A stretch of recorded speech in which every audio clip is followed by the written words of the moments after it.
ఈ రోజున మన పాఠము తిమోతికి పౌలు గారు రాసిన మొదటి పత్రిక.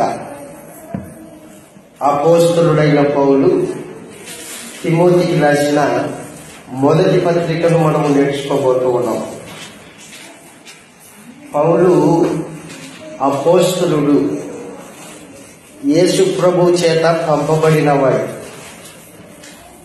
యేసు ప్రభువుకి మొదట్లో 12 మంది శిష్యులు, ఆ తర్వాత ఆయన పునరుద్ధానుడైన తర్వాత యేసు ప్రభు ప్రత్యేకంగా తన సువార్తను అన్యజనులకు ప్రకటించడానికి పౌలును అపోస్తలుడిగా ఏర్పాటు చేసుకున్నాడు. పౌలు యేసుక్రీస్తు వారు బ్రతికున్న దినాలలో ఆయన కార్యక్రమాలని చూశాడు.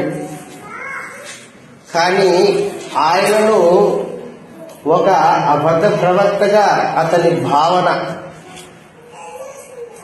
ఆయన యందు విశ్వాసం ఉంచిన వారు దేవునికి విరోధులు అనే భావనతో మొదట్లో జీవితాన్ని కొనసాగించిన వాడు పౌలు. అతని పేరు సౌలు, పౌలు కాదు, సౌలు.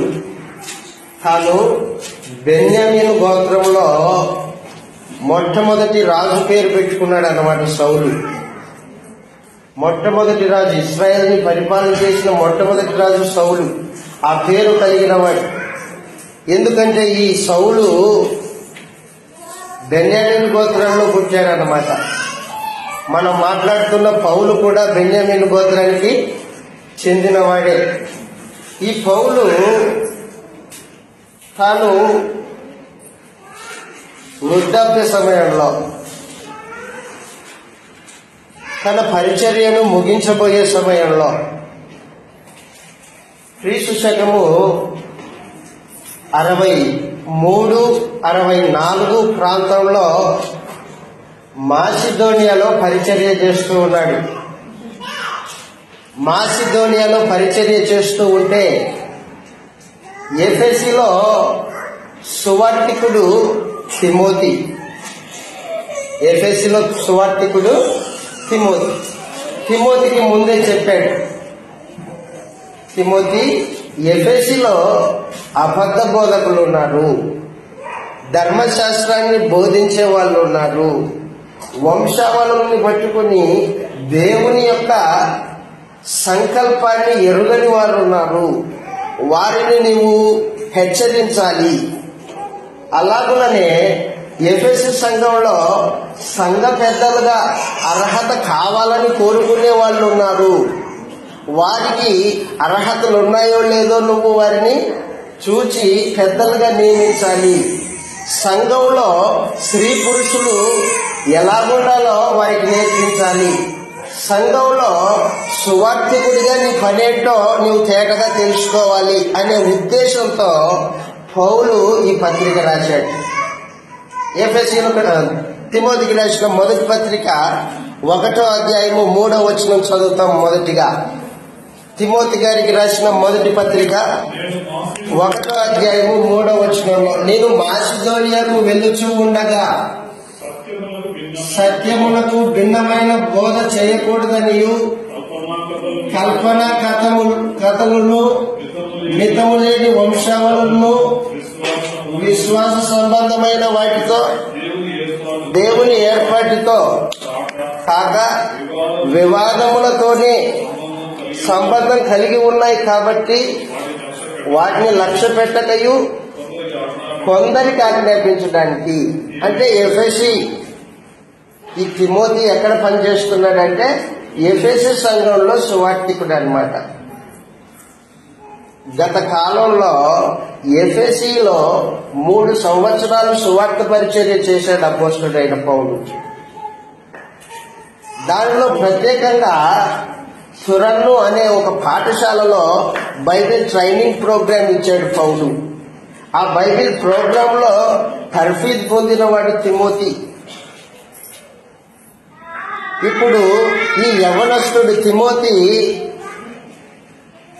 సువార్తికుని పని చేస్తున్నాడు. సువార్తికుని పని చేయడము అంత చిన్న పని కాదు, చాలా బాధ్యత కూడిన పని అని పౌలు తిమోతికి ఈ ఉత్తరం రాస్తూ ఉన్నాడు. మొదటిగా అక్కడున్న అబద్ధ బోధ గురించి హెచ్చరిక చేశాడు. రెండవది, తిమోతికి రాసిన మొదటి పత్రిక 3వ అధ్యాయము 15వ వచనంలో ఇలా రాయబడింది చూడండి. ఈ పత్రిక యొక్క ఉద్దేశము 3వ అధ్యాయము 15వ వచనంలో, అయినను నేను ఆలస్యం చేసిన ఎడల మాసిదోనియాకు వెళుతూ నేను మరలా వస్తాను తిమోతి, ఇక్కడ సువార్త పనిచేయి అని ఎఫెసులో విడిచిపెట్టిపోయాడు. పరిస్థితులు అనుకూలించలే రావడానికి. కాబట్టి రావడానికి పరిస్థితులు అనుకూలించకపోతే ఇదిగో నేను ఉత్తరం రాస్తున్నా అని ఉత్తరం రాశాడు అనమాట. 3వ అధ్యాయం 15వ వచనంలో, అయినను నేను ఆలస్యం చేసిన ఎడల దేవుని మందిరంలో అనగా జీవం కలిగిన దేవుని సంఘంలో జనుల ప్రవర్తన, దేవుని సంఘంలో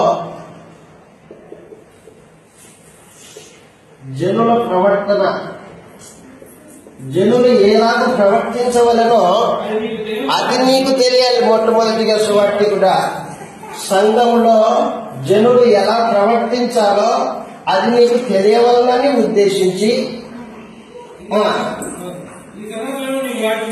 అదనమాట. ఎలా ప్రవర్తించాలో నీకు తెలియాలి.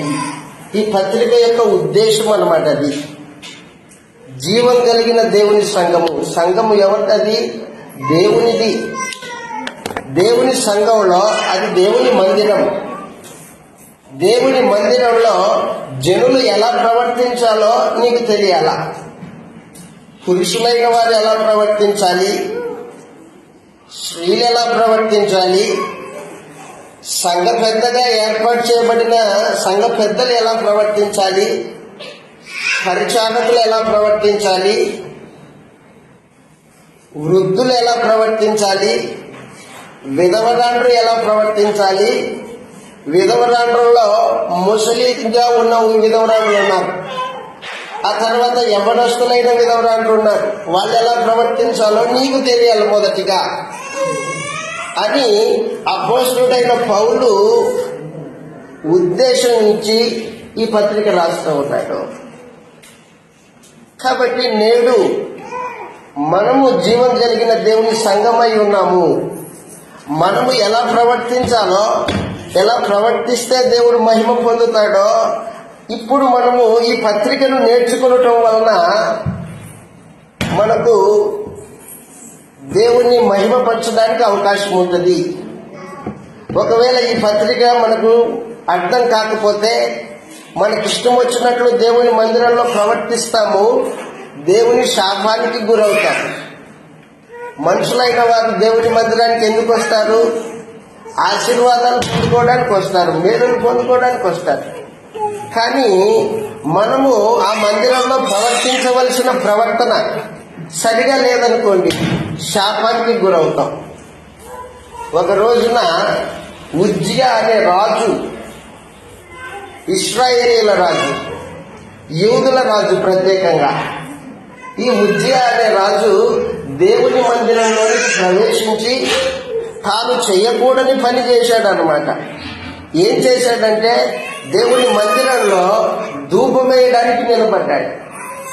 ధూపం వేయడానికి అర్హత దేవుని వలన పొందిన వాళ్ళు ఎవరు? అహరోను కుమారులు. అహరోను కుమారులు మాత్రమే దేవుని మందిరంలో సేవ చేయాలా, ధూపం వేయాలా. కానీ ఈ రాజు దావీదు కుమారుడు ఉజ్జియా దేవునికి విరోధంగా, దేవుని క్రమానికి విరోధంగా తాను దేవుని మందిరంలోకి పోయాడు.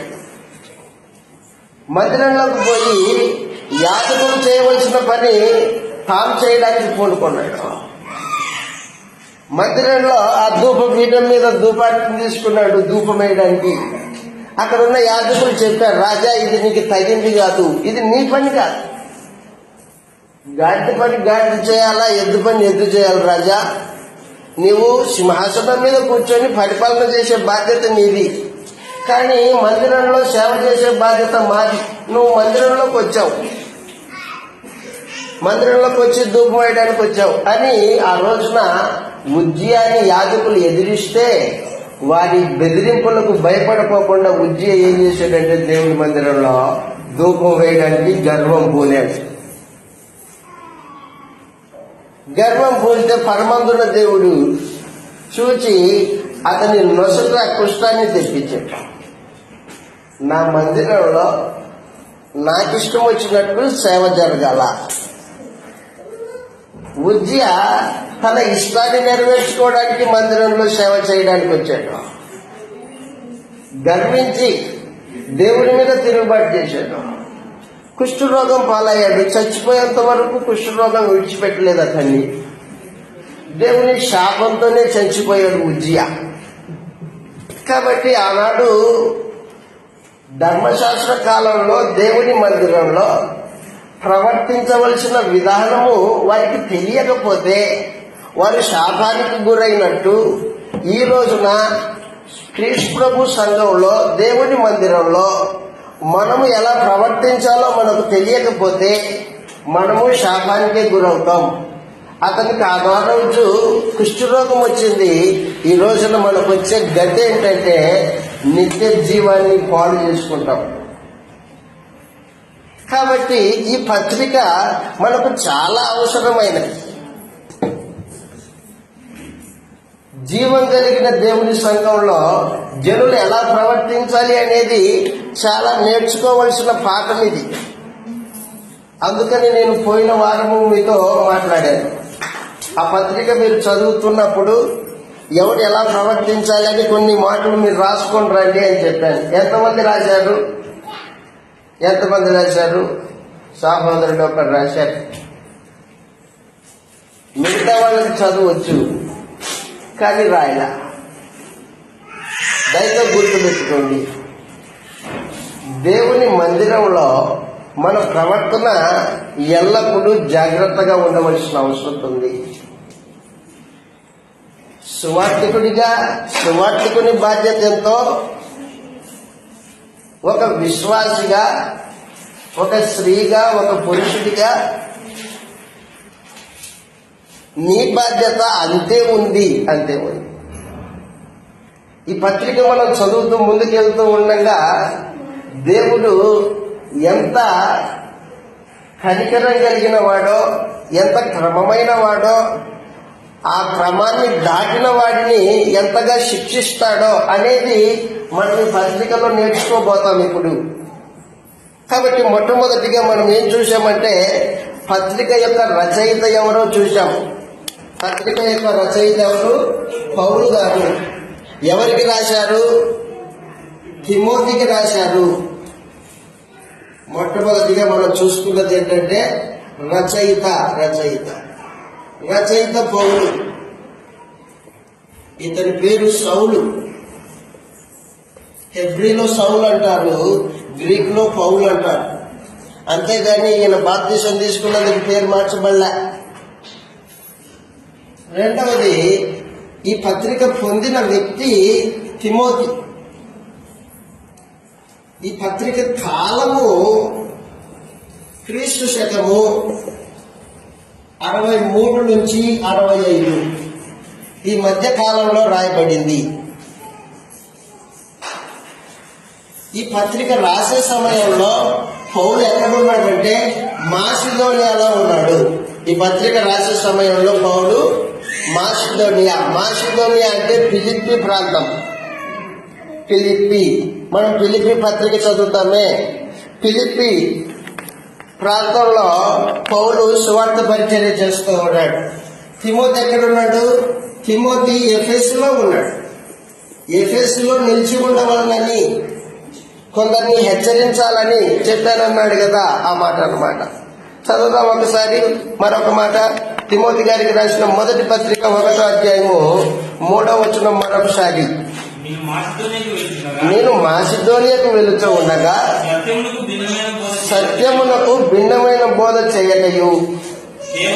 చేయవద్దనియు కల్పనా కథలను, నిజములేని వంశావళులను, విశ్వాస సంబంధమైన దేవుని ఏర్పాటుతో కాక వివాదములతోనే సంబంధం కలిగి ఉన్నది గనుక వాటిని లక్ష్య పెట్టవద్దని కొందరికి ఆజ్ఞాపించినట్లు నీవు ఎఫెసులో నిలిచి ఉండవలనని. అదనమాట. ఎక్కడ నిలిచి ఉండాలి తిమోతి? ఎఫెసులో నిలిచి ఉండాల. ఎఫెసు సంఘము సంఖ్యలో నాణ్యతలో ఎదిగిన సంఘం, సంఘ పెద్దలు కలిగిన సంఘం అది. ఈ ఎఫెసు సంఘంలో అపోస్తలుడైన పౌలు పరిచర్య చేశాడు, తిమోతి పరిచర్య చేశాడు. ఆ తర్వాత యోహాన్ గారు పరిచర్య చేశారు. ప్రత్యేకించి ఎఫెసు సంఘానికి 5 ఉత్తరాలు రాశారు అపోస్తలులు.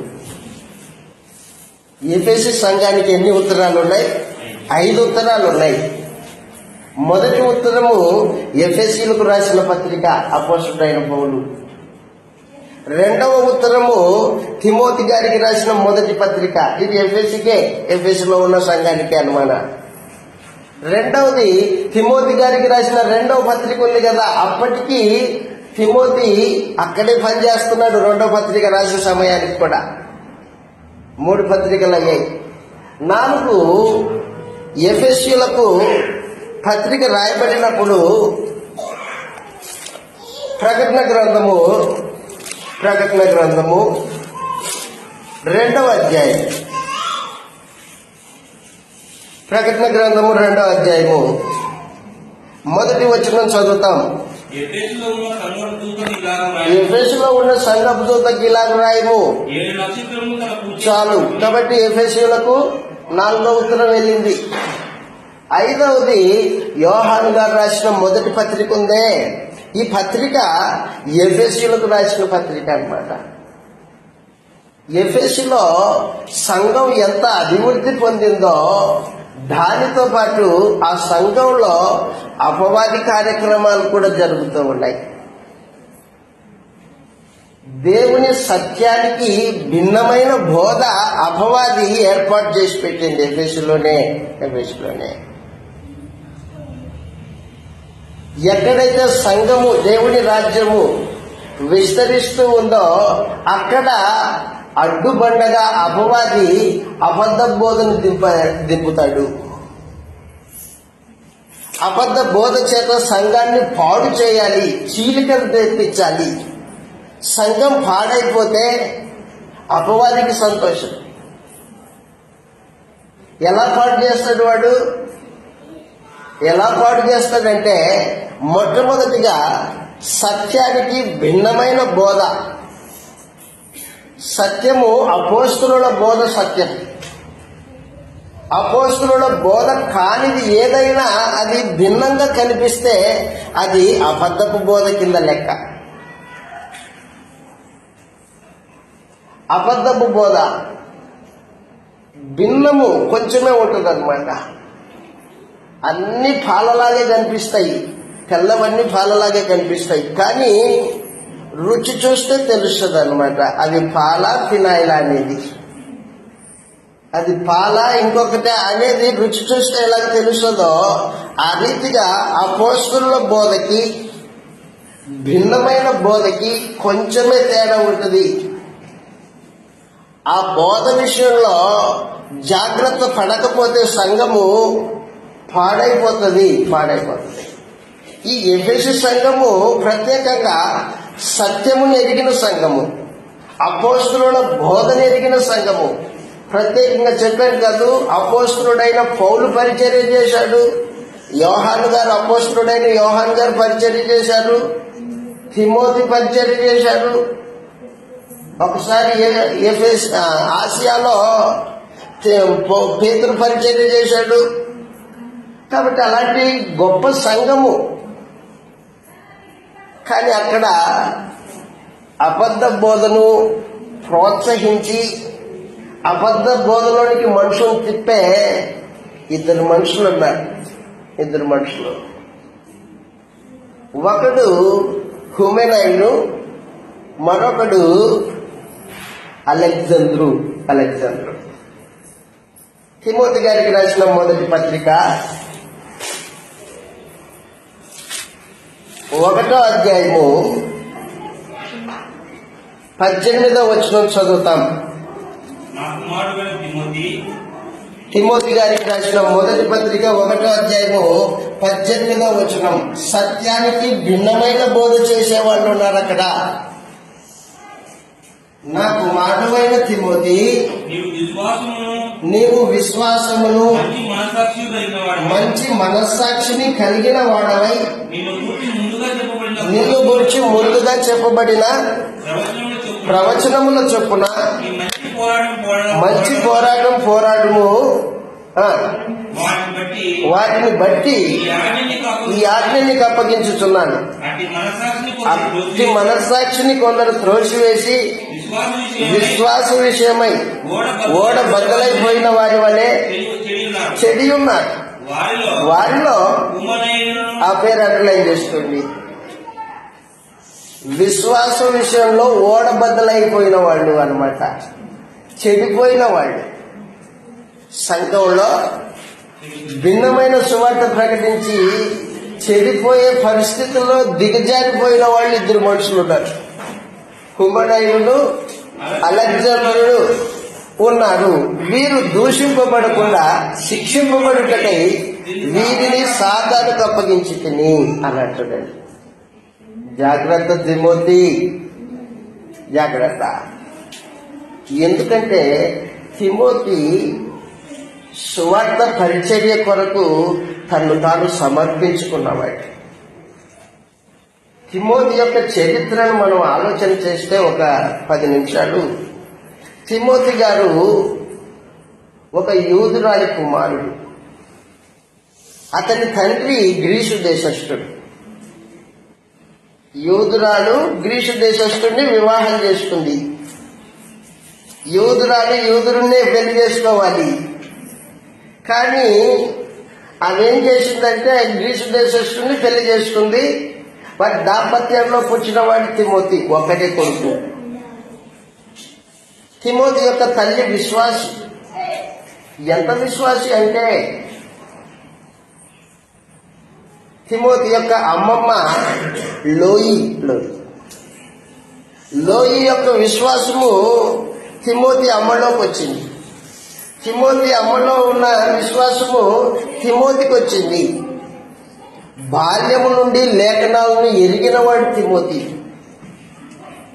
తిమోతి గారికి రాసిన 2వ పత్రిక, దానికంటే ముందు అపోస్తుల కార్యములు, తిమోతి యొక్క చరిత్ర మొదటిగా కొంచెం చూసి ముందుకెళ్దాం.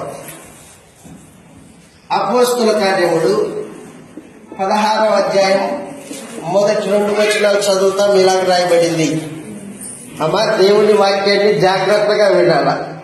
కళ్ళు మూసుకొని నిద్రపోతున్నాయమ్మా, కళ్ళు మూసుకొని నిద్రపోతున్నాయమ్మా, జాగ్రత్తగా వినాల. అపోస్తుల కార్యాలు 16వ అధ్యాయం మొదటి 2 వచనాల్లో పౌలు ఎక్కడికి వచ్చాడు? దెర్బేకు, లుస్రాకు, గలతీ ప్రాంతానికి వచ్చాడు అనమాట. గలతీలకు రాసిన పత్రిక అంటామే. గలతీ ప్రాంతంలో 3 సంఘాలు ఉన్నాయి: లుస్రా, దెర్బే, ఇకోనియా. ఈ ఇకోనియాలో పౌలుని రాళ్లతో కొట్టి కుక్కని ఈడ్చినట్టు ఈడ్చి ఊరి బయట పడేశారు. ఇదంతా చూశాడు ఎవరు? తిమోతి. పౌలు శ్రమల్ని చూశాడు. చదువుతాం, కిందికి చదువుతాం. 16వ అధ్యాయం మొదటి 2 వచనాల్లో పౌలు దెర్బేకును లుస్రాకును వచ్చెను.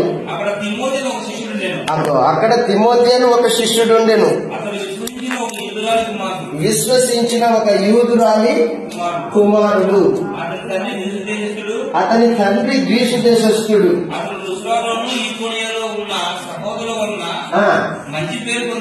మంచి పేరు పొందిన యవ్వనస్తుడు అన్నమాట తిమోతి.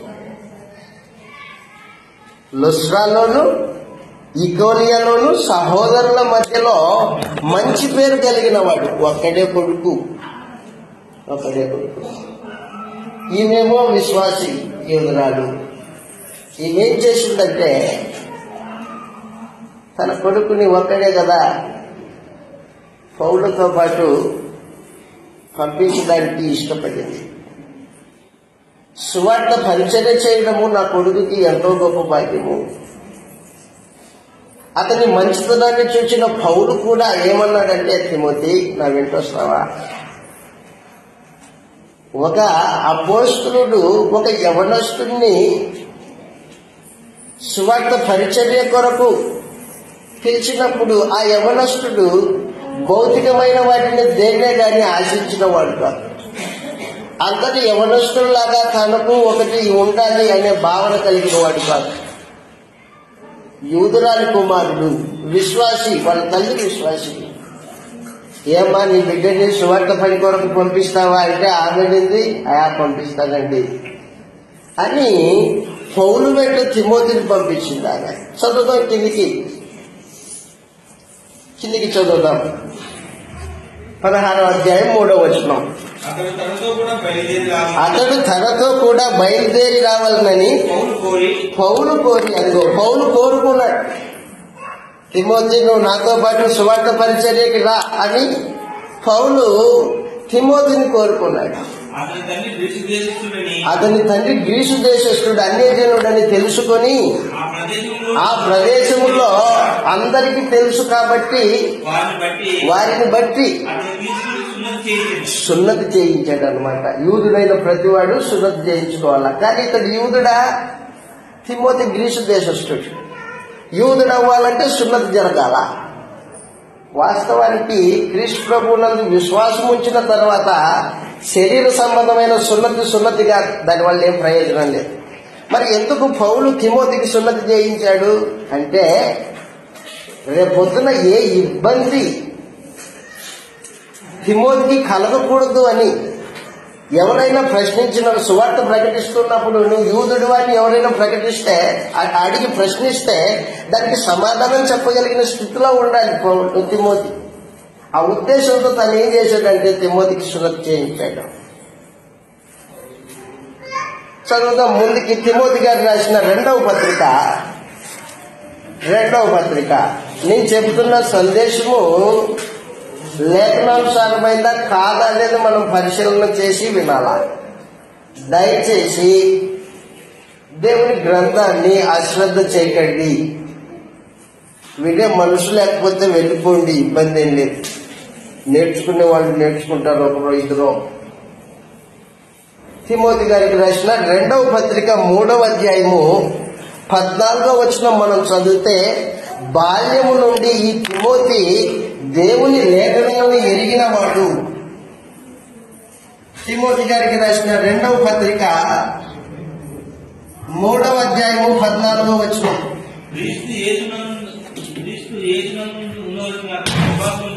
క్రీస్తు యేసునందు ఉంచవలసిన విశ్వాసము ద్వారా రక్షణార్థమైన జ్ఞానమును నీకు కలిగించుటకు శక్తిగల పరిశుద్ధ లేఖనములను బాల్యము నుండి నీవెరుగుదువు. బాల్యము నుండి నీవు ఎరుగుదువు, పెరుగుదువు. కాబట్టి తిమోతి చిన్నప్పటి నుండి పరిశుద్ధ లేఖనాలు ఎరిగిన వాడు. తన తల్లి విశ్వాసి, తన అమ్మమ్మ కూడా విశ్వాసే. తిమోతి యొక్క అమ్మమ్మ కూడా విశ్వాసే. తిమోతికి రాసిన రెండవ పత్రిక 1వ అధ్యాయము 3వ వచనం చదువుతాం.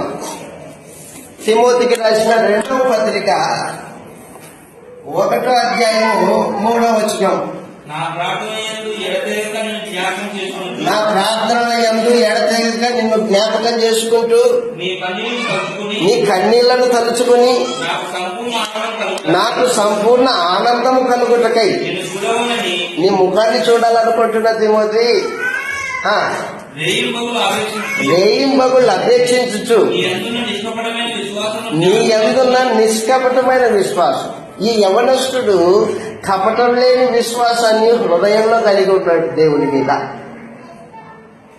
కపటం లేని విశ్వాసము, అనుమానం లేని విశ్వాసం దేవుని యందు. దేవుడు సమస్తము పోషించగలిగిన వాడు అని నమ్మిన యవనస్తుడు తిమోతి.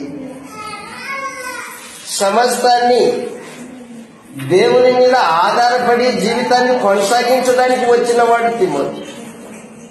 చెప్తున్నాడు, నీ యందున్న నిష్కపటమైన విశ్వాసమును జ్ఞాపకం చేసుకొని నా పితరుల ఆచార ప్రకారము నిర్మలమైన మనస్సాక్షి నేను సేవించుతున్న దేవుని ఎడల అదనమాట కృతజ్ఞునై ఉన్నాను.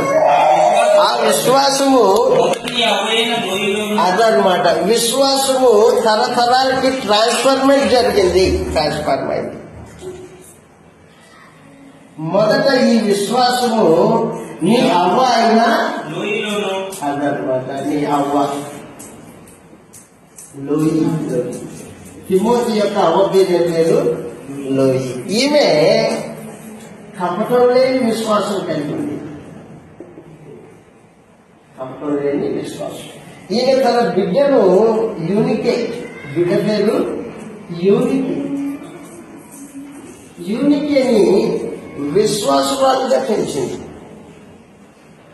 సామాన్యంగా తమ బిడ్డలకి తల్లిదండ్రులైన వారు ఆస్తిని వారసత్వంగా ఇచ్చిపోతారు. కానీ ఈ లోయి ఉందే, తిమోతి యొక్క అమ్మమ్మ విశ్వాసాన్ని వారసత్వంగా ఇచ్చినట్టుంది. ఆమె తన బిడ్డను విశ్వాసంలో పెంచింది. ఈ యూనికే తనకు ఒక్కడిగా కానీ ఒక కొడుకుని విశ్వాసంలో మంచి వ్యక్తిగా, పేరు పొందిన వారిగా, దైవ నియమంలో సక్రమంగా నడిచేవానిగా పెంచింది. నీ బిడ్డల పట్ల, నీ మనవళ్ళ పట్ల నీకున్న ఆసక్తి ఏముందో లోయి లాంటి ఆసక్తి ఉందా? లేదండి నా బిడ్డ, నా మనవాళ్ళు మంచి ఉద్యోగాలు చేయాలా, లోక సంబంధంగా బాగుండాలా, చస్తే ఏం జరుగుతుందో అనే అవిశ్వాస సంబంధమైన జీవితాలతో కొనసాగుతూ ఉన్నావా? కానీ లోయి అలా బ్రతకలేదు. విశ్వాసాన్ని వారసత్వంగా ఇచ్చింది తన బిడ్డకి. అమ్మా, నువ్వు ఏం బతుకుతావో ఏముంటావో దేవుని యందు భయభక్తులు కలిగి బ్రతకాలా. యెహోవాయే దేవుడు. ఆయన ఆజ్ఞలను అనుసరించి నడిచినప్పుడు నిత్య జీవం అనుగ్రహిస్తాడు, పునరుత్థానం ఉంది అని తన బిడ్డకు బోధించింది. ఆమె యూనికే ఆ విశ్వాసంతోనే జీవితాన్ని కొనసాగించి తిమోతిని ధర్మశాస్త్రానుసారంగా పెంచింది. వాళ్ళ తండ్రి అన్యజనుడే, తిమోతి యొక్క తండ్రి అన్యజనుడే, విగ్రహారాధికుడే. కానీ తన బిడ్డను తండ్రి యొక్క ప్రభావం పడకుండా పెంచింది. దైవ నియమంలో పెంచింది యవనస్తుడైన తిమోతిని. తిమోతి కన్నీళ్లతో దేవునికి ప్రార్థన చేసే ప్రార్థనా పరుడు. తిమోతి, నీ కన్నీళ్లను కలుసుకొని నీ ముఖాన్ని చూడాలనుకుంటున్నాను తిమోతి అంటున్నాడు.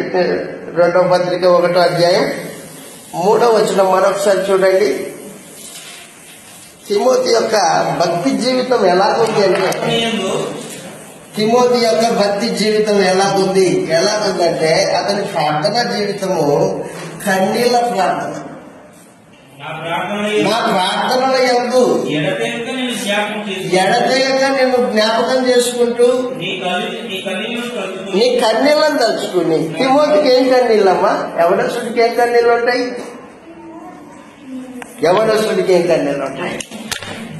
కన్నీళ్లతో ప్రార్థన చేసేవాడు తిమోతి.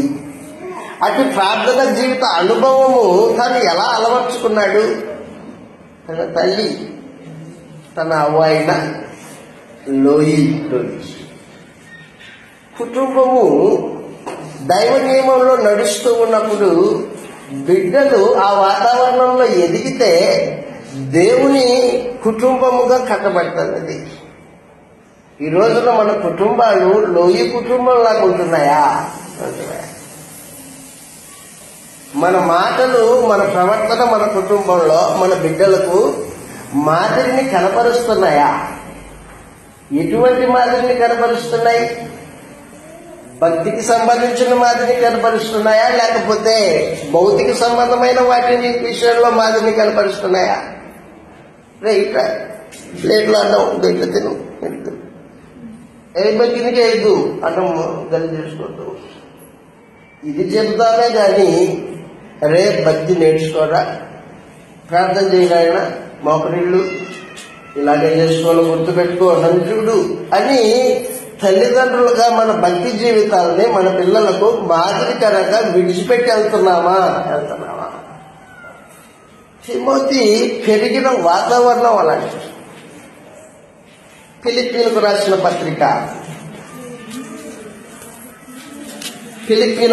పత్రిక అపోస్తలుడైన పౌలు ఫిలిప్పీలకు ఉత్తరం రాస్తూ తిమోతి గురించి మాట్లాడిన మాట ఎంత ఉన్నతంగా ఉందో. పౌలుతో పాటు ఎప్పుడైతే బయలుదేరి వచ్చాడో తిమోతి, పౌలు దగ్గర క్రీస్తు ప్రభు సువార్త కొరకు శ్రమ పడటం ఎలాగో నేర్చుకున్నాడు. విశ్వాసంతో నడవడం ఎలాగో ముందు నుంచి తన అనుభవమే మరింతగా మెరుగుపరుచుకున్నాడు. ఫిలిప్పీలకు రాసిన పత్రిక 2వ అధ్యాయము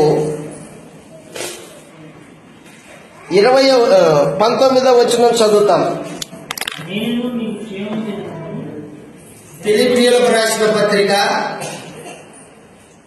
2వ అధ్యాయము 19వ వచనంలో, నేనును మీ యోగక్షేమాలు తెలుసుకొని, ఎవరి యోగక్షేమాలు? ఫిలిప్పీ సంఘం యొక్క యోగక్షేమాలు తెలుసుకొని ధైర్యము తెచ్చుకొని నిమిత్తము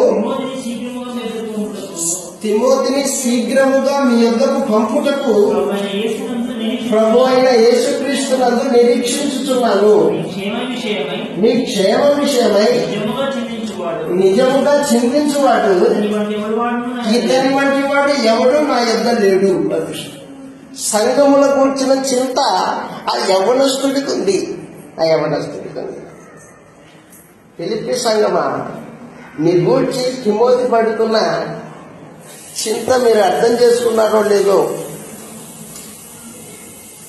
నీ గూర్చి ఎల్లప్పుడూ తన ప్రార్థనలో ప్రార్థన చేస్తూ ఉన్నాడు. యవనస్తుడికి దేని మీద ఆలోచనలు ఉండాలా? మామూలుగా మన కుటుంబంలో యవనస్తులకి దేని మీద ఆలోచనలు ఉంటాయి? చిన్న ఉన్నాడు, సహోదరులు ఉన్నాడు, ఏం ఆలోచనలు ఉంటాయి వాళ్ళకి? తిమోతి సంఘమును గుర్చిన ఆలోచన కలిగిన వాడు. చదువుదాం 19వ వచనం మరొకసారి. నేను మీ క్షేమము తెలుసుకొని ధైర్యం తెచ్చుకొని నిమిత్తము తిమోతిని శీఘ్రముగా మీ యొద్దకు పంపుటకు ప్రభు అయిన యేసునందు నిరీక్షించుచున్నాను. మీ క్షేమ విషయమై నిజముగా చింతించువాడు అతని వంటి వాడు ఎవడును నా యొద్ద లేడు. అందరూ తమ సొంత కార్యక్రమాలే చూసుకుంటున్నారు కానీ యేసుక్రీస్తు కార్యక్రమాలను చూడట్లేదంట. ఈ యవనస్తుడు తన సొంత కార్యక్రమాల కంటే ప్రాముఖ్యంగా యేసు ప్రభు కార్యక్రమాలు చూస్తున్నాడు. ఏంటి యేసు ప్రభు కార్యక్రమాలు? భక్తి జీవితము, విశ్వాస జీవితము, సంఘం కొరకైన ఆలోచన ఉన్న ఈ 10 మంది సంఘము రేపొద్దున ఎంత ఉన్నతంగా ఉండాలో అనే ఆలోచన అన్నమాట. చెప్తున్నాడు కిందికి, అతని వంటి వాడు ఎవరు నా దగ్గర లేడు. అతని యోగ్యత మీరు ఎరుగుదురు. తండ్రి కుమారుడు ఎలాగో సేవ చేయనో అలాగే అతడు నాతో కూడా సువార్త వ్యాపకము నిమిత్తము సేవ చేసాడు. సంఘముల గురించిన చింత యవనస్తుడైన తిమోతి.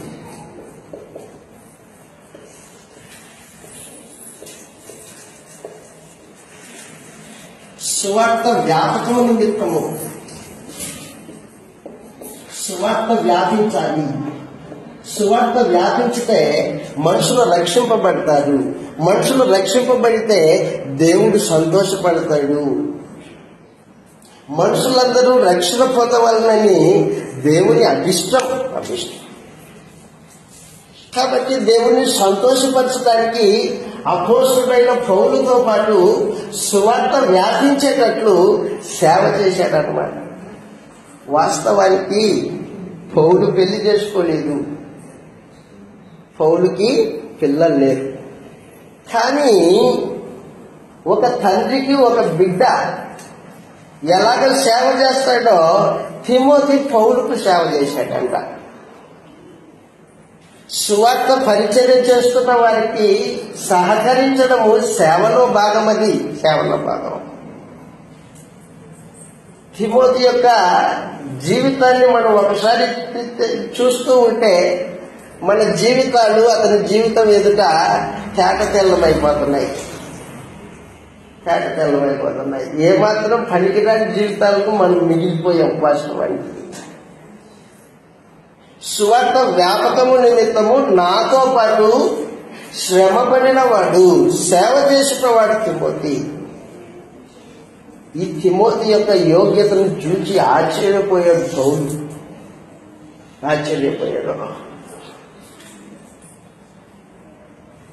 ఇకోనియాలో పౌలుని రాళ్లతో కొట్టి కుక్కని ఇచ్చినట్లు ఇచ్చారని చెప్పాను కదా, ఆ సందర్భంలో పక్కనే ఉన్నాడు తిమోతి.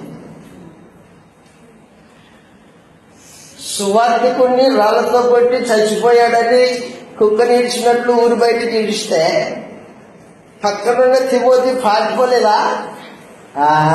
పారిపోలా. పౌలు ఆ గాయాలన్నింటినీ తుడిచేసుకొని ఊరిలోకి వచ్చాడు ఈకోనియాలోకి. మళ్ళా ఈకోనియాలో పౌలుతో పాటు తిమోతి జత అయ్యాడు. పౌలు యొక్క శ్రమలను కంటులారా చూసినవాడు. క్రీస్తు శ్రమల్లో పాలిభాగస్తుడవ్వడం ఎంత భాగ్యమో అనేది అనుభవపూర్వకంగా ఎరిగినవాడు తిమోతి. ఈ రోజున సువార్త ప్రకటించడం అంటే చాలా సులువైపోయింది. ఫలానా ఎవరో డబ్బులు ఇస్తారు, ఆ డబ్బుతో సువార్త పరిచర్య. అది ఎంతసేపు? ఆదివారం 1 గంట 2 గంటలు, ఆ తర్వాత వారంలో 3 గంటలు. అదే సువార్త పని. అది కాదు సువార్త పని. దేవుని కార్యక్రమము, దేవుని యొక్క సువార్త, ఆయన సంకల్పాన్ని పాడు చేసే కార్యక్రమాలు జరుగుతున్నాయి నేటి లోకంలో. నేను మీకు ఎందుకు తెలియజేస్తున్నానంటే మీరు ఆ విషయాన్ని తెలుసుకొని జాగ్రత్త పడతారని. డబ్బు కోసం సేవ చేసేవాడిని సేవకుడు కాదు, బాగా గుర్తుపెట్టుకోండి. ఒకవేళ నాలో మీకు అలాంటిది ఏదైనా కనిపిస్తే చెప్పండి, నేను దిద్దుబాటు చేసుకుంటా, నాకు అవసరం లేదు. ఎందుకంటే అపోస్తుడైన పౌలు సేవ చేసింది క్రీస్తు శ్రమలతో పాటు తాను పాలిభాగస్తుడవ్వాలని సేవ చేశాడు ఆయన. తిమోతి పౌలు యొక్క శ్రమలను చూచి వెంటబడ్డాడు. నేను నీతో పాటు వస్తా, నీ విశ్వాసం నాకు కావాలా, నీ శ్రమలు నాకు కావాలా, నీ పరిచర్య నాకు కావాలా అని ఈ యవనస్తుడు ముసలోని వెంటబడ్డాడు. తిమోతికి రాసిన 2వ పత్రిక 3వ అధ్యాయం. తిమోతి గారికి రాసిన 2వ పత్రిక 3వ అధ్యాయము 10వ వచనం. తిమోతి గారికి రాసిన 2వ పత్రిక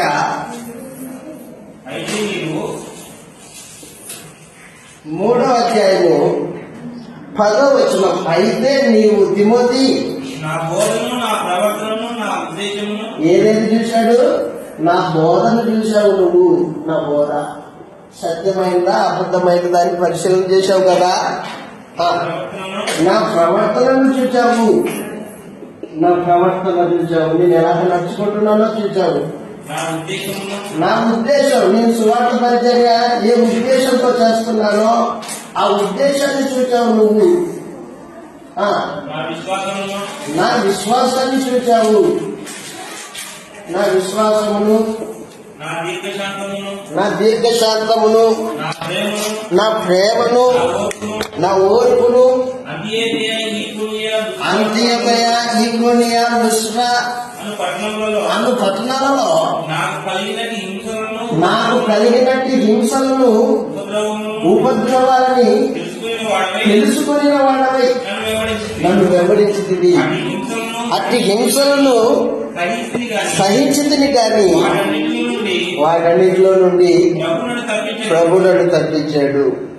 దేవుడికి స్తోత్రం అన్నాడు.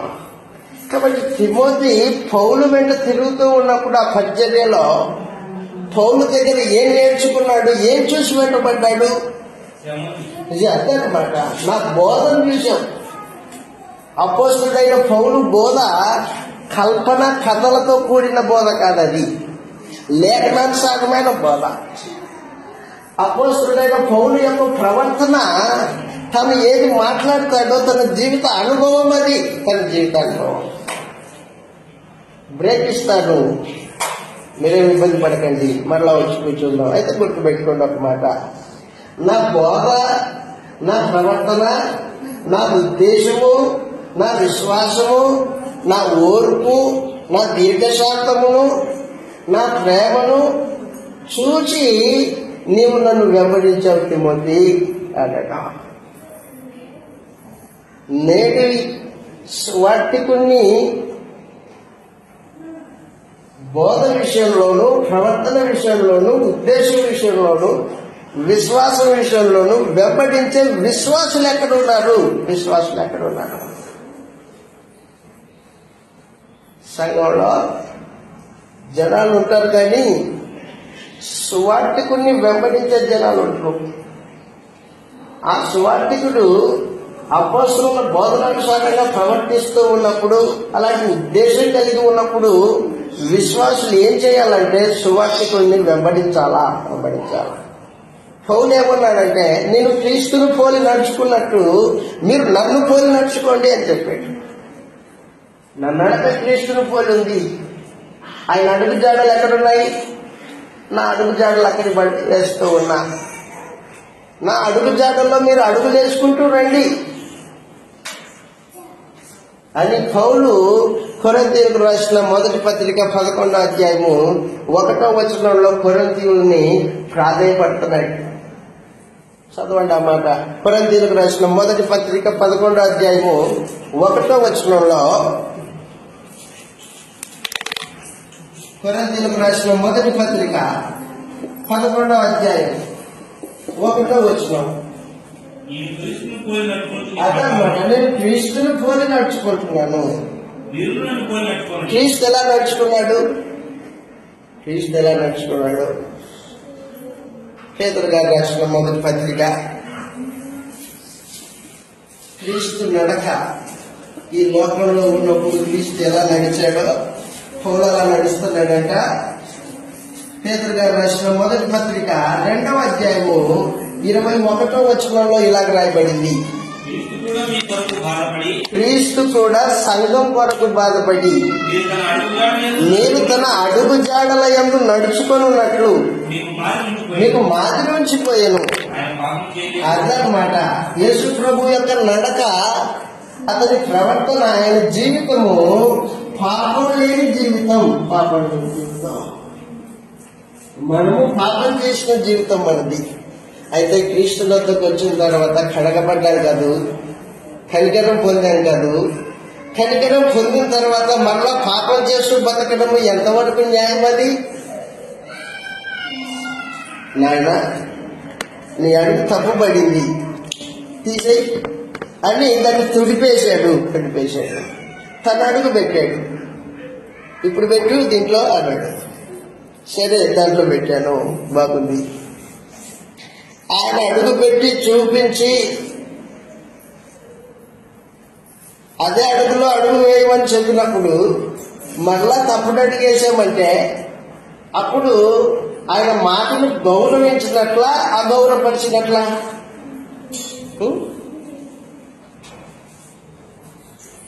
అగౌరవపరిచినట్లు. నేడు మన జీవితాలు క్రీస్తు యేసు యొక్క అడుగులను అగౌరవపరుస్తూ జీవితాన్ని కొనసాగిస్తూ ఉన్నాం. మనం మార్చబడాలా. పౌలు అన్నాడు, నేను క్రీస్తును పోలి నడుచుకుంటున్నాను. క్రీస్తు ఎలా నడిచాడు? పాపం లేని వాడిగా నడిచాడు, మొట్టమొదటిది. రెండవది, ఆయన అడుగు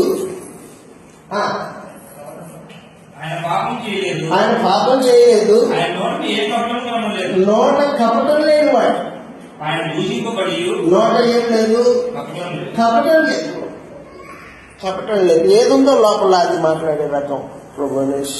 కానీ ఈ రోజున మనము లోకంలో పెరిగాము, లోకాన్ని అనుసరిస్తూ ఉన్నాం, కపటంతో మాట్లాడతాం, వస్తామంటాము, రాము. కపటమే కాదు, అది యథార్థంగా చెబితే నాకు ఫలానా పనుంది రాలేదు, నిన్నెవరేమంటారు, నిన్నెవరేమంటారు? నీ స్వాతంత్ర్యం కదా అది. నీ స్వాతంత్ర్యాన్ని కపటంతో దుర్వినియోగపరచుకోవడం దేనికి చెప్పాడనమాట ఆయన. నోట కపటం లేని వాడు ఆయన అడుగు, రెండో అడుగు అది. మూడవది దూషింపబడి బదులు దూషింపలా, శ్రమ పెట్టబడ్డాడు, బెదిరింపక న్యాయంగా తీర్పు తీర్చు దేవుడికి తను తాను అప్పగించుకున్నాడు. న్యాయంగా తీర్పు తీర్చేది దేవుడు. పిలాతు సిలువ వేయడానికి యేసు ప్రభువుని బోన్లో నిలబెడితే నీ మీద నాకు అధికారం ఉంది అన్నాడు పిలాతు.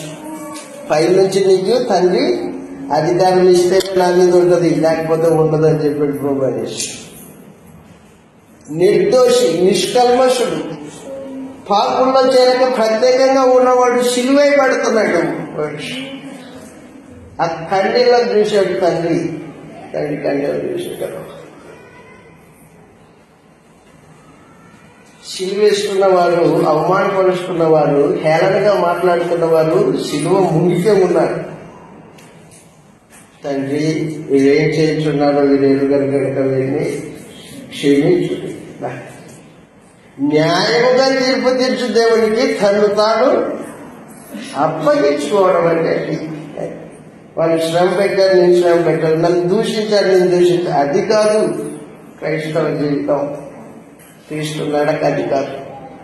కాబట్టి క్రైస్తవుడు ఏం చేయాలంటే క్రీస్తు యొక్క అడుగులు ఎక్కడున్నాయి దాని ప్రకారంగా జీవితాన్ని కొనసాగించాలి. పౌలు అన్నాడు అన్నమాట, నేను సంఘంలో ఉన్న మనము విశ్వాస విషయంలోనూ, బోధ విషయంలోనూ, అపోస్తలుల క్రమం విషయంలోనూ మాదిరికరమైన జీవితాలు మనం ప్రదర్శించాలి. సువార్తికుడిని గురిపెట్టి చూడాలా, లేఖనాన్ని సువార్తికుడిని చూడాలా. లేఖనానికి వ్యతిరేకంగా సువార్తికుడు కనిపించాడా, హెచ్చరించవలసిన బాధ్యత సంఘానికి. సంఘము లేఖనానికి విరుద్ధంగా నడుస్తుందా, హెచ్చరించవలసిన బాధ్యత సువార్తికుడు. సంఘమేమో సువార్తికుని తప్పులు చెప్పదు, సువార్తికుడేమో సంఘం యొక్క తప్పుల్ని చెప్పదు. ఎవరి తప్పులు వాళ్ళు కప్పిపుచ్చుకొని జీవితాలు కొనసాగించుకున్నారు, చస్తే నరకానికి పోతారు. అందుకోసం నేను మిమ్మల్ని బాధ పెట్టినా, మిమ్మల్ని తిట్టినా, ఏమన్నా మీరు ఓడ్చుకోండి. ఒకవేళ మీరు నన్ను తిట్టినా, నన్ను దూషించినా, పక్కన మాట్లాడుకున్నా నేను ఓడ్చుకుంటాను కదా. తెలుసు సంగతి, సువార్తికుని పని యొక్క విధానం తెలుసు. కాబట్టి దయచేసి గుర్తుపెట్టుకోండి. మధ్యాహ్నం మరలా మనము ఒక 10 నిమిషాలు ఆగి మరలా కూర్చుందాం. తిమోతి పత్రిక మనం నేర్చుకుందాం. మొట్టమొదటిగా తిమోతి యొక్క ఈ పత్రిక యొక్క రచయిత గురించి, కాలం గురించి, అతడు పనిచేస్తున్న స్థలం గురించి, ఆ తర్వాత సువార్తికుని తిమోతి యొక్క పరిచర్య గురించి, అతని జీవితం గురించి, అతని పుట్టు పూర్వోత్తరాల గురించి మనం కొన్నిసేపు దేవుని గ్రంథంలో ఆలోచన చేశాం. మరి సమయంలో గ్రంథాన్ని ఆలోచన చేద్దాం. ప్రార్థన చేసుకుని ఒక 10 నిమిషాల బ్రేక్. ప్రార్థన. కరుణా సంపన్నుడు వగు మా తండ్రి, పరిశుద్ధుడు అయిన